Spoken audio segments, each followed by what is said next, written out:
समिति जयनगर की बैठक में आने का अवसर प्राप्त हुआ और बड़े ही सौहार्दपूर्ण वातावरण में सभी जनप्रतिनिधियों द्वारा अपना अपना विचार रखा गया।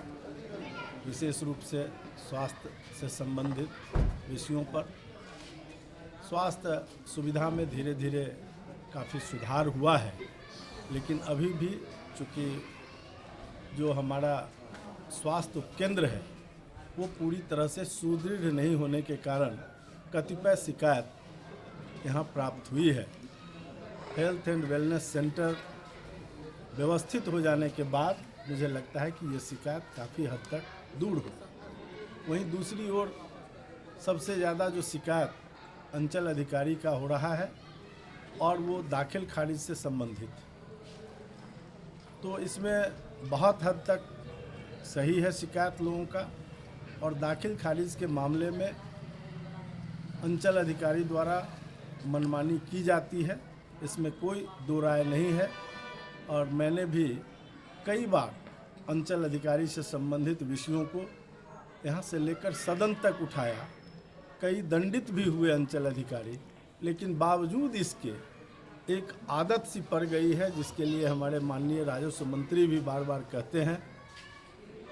सैकड़ों अंचल अधिकारी को दंडित किया गया है, उसके बावजूद भी एक प्रक्रिया सी बन गई है और सरकार एक तरफ भूमि सुधार के काम में लगी हुई है और उस भूमि सुधार के काम में जो लोग बाधा बन रहे हैं, ऐसे लोगों को छोड़ा नहीं जाएगा। वो सब दंडित होंगे जो इसमें बाधक बनेंगे। दूसरी तरफ शिक्षा से संबंधित विषयों को हमने देखा है, संपुष्टि के क्रम में अनुपालन प्रतिवेदन में आया हुआ है। बीओ हमेशा इस बैठक से निकली रहती है, वहाँ उपस्थित नहीं होती है। बीओ के द्वारा यहाँ के लोग संतुष्ट नहीं है उनके कार्यकलाप से। उसके लिए मैं यहाँ जो मुझे जानकारी प्राप्त हुई है उसके आधार पर सरकार को हम लोग लिखेंगे। और एक चिकित्सक के संबंध में भी जानकारी मिली है कि वो रात को अपने ड्यूटी आवर में जाकर सो जाते हैं, सही ढंग से ड्यूटी नहीं करते हैं।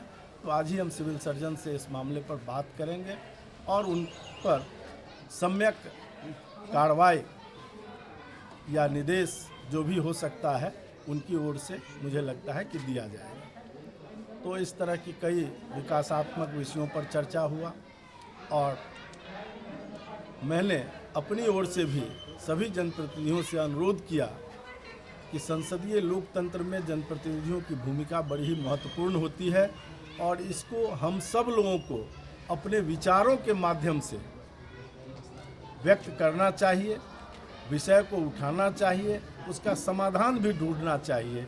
लेकिन हम सब लोग भी अपनी सूचिता और पारदर्शिता के साथ समग्र विकास को ध्यान में रखकर हम सब लोग काम करें। तो मुझे लगता है कि हम सब का लक्ष्य एक ही है कि विकास दूर तक जाए, वहाँ तक जाए जिन घरों में आज भी चिराग ठीक से नहीं जल रहे हों। हमारी पहली प्राथमिकता वैसे लोग हैं जो आज भी अभाव में जी रहा है। आज इतने देश के आगे बढ़ने के बाद हमारी अर्थव्यवस्था 5वें नंबर की है दुनिया में, बावजूद इसके जो गरीब हैं उनके ज़िंदगी में अगर सुधार नहीं हुआ है तो हम सबको और परिश्रम से काम करना पड़ेगा। इन्हीं विषयों को हमने सदन में भी अपने सभी साथियों के साथ शेयर किया है और उनसे भी अनुरोध किया है कि इस दिशा में हम सबको काम करना चाहिए। पीडीएस का भी सर मामला है जिसमें 5 किलो अनाज के बदला 4 किलो ही दिया जा रहा है। पीडीएस के भी मामले में 5 में 4 किलो अनाज देने की बात पिछली बैठक से ही लंबित है। उसका भी अनुपालन प्रतिवेदन में आया है और उन सारे अधिकारियों 3 अधिकारियों पर हमने देखा है, एमओ पर, बीओ पर और एक कोई सीडीपीओ पर, 3 अधिकारियों पर निंदा प्रस्ताव भी आज लगता है कि पारित होगा इस सदन से और उसके बाद सरकार को जाएगा। क्या सर होगा निंदा प्रस्ताव पारित? कमला नहर से भी सर कोई अधिकारी नहीं आए हुए थे। कमला नहर से अधिकारी के नहीं आने का क्या कारण है वो बता भी नहीं पाए हैं और मुझे लगता है कि आज बीडीओ साहब ज़रूर नोटिस करेंगे उन लोगों को भी कि वो क्यों नहीं आए। अगर उनको सूचना विधिवत मिली है और तब नहीं उपस्थित होना, ये दुर्भाग्यपूर्ण है।